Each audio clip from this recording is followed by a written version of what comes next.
Basketball has been my entire life this past year, so it's time to reflect on what's happened.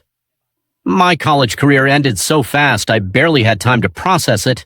Then, just like that, I jumped right into the WNBA, giving everything I had to help my team make the playoffs. But now, it feels like it's time for a change.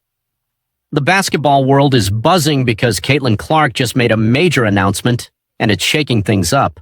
She's packing her bags and heading to Europe. Yes, Caitlin Clark, the face of the WNBA, is leaving. And the league? Well, they're scrambling to figure out what's next. Are we really surprised, though? Caitlin took the league by storm this year. She broke attendance records, brought in more fans than ever, and put WNBA games on the map like never before. But after everything she gave, the league failed to give her the support she needed. So, she's done. She's moving on.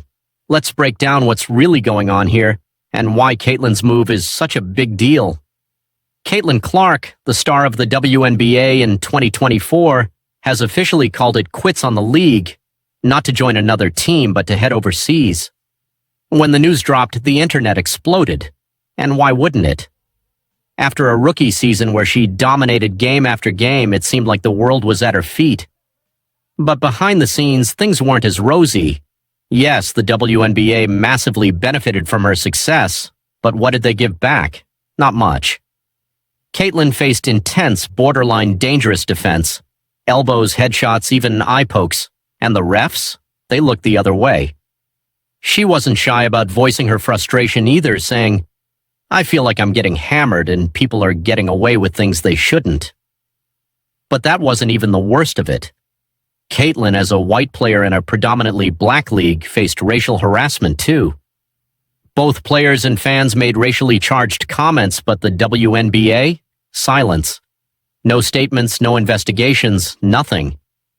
It wasn't just tough defense.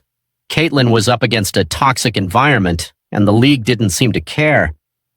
By the time the season wrapped up, she'd had enough, and now she's off to Europe, where they'll likely treat her talent with the respect it deserves. The WNBA, meanwhile, is left reeling. Without Caitlin, it's hard to see how they'll keep the momentum going. She was the one filling arenas, pulling in viewers, and sinking those impossible deep shots. Without her, what's left? Sure, the league has stars like Breanna Stewart and Aja Wilson, but no one has captured the magic Caitlin did this season.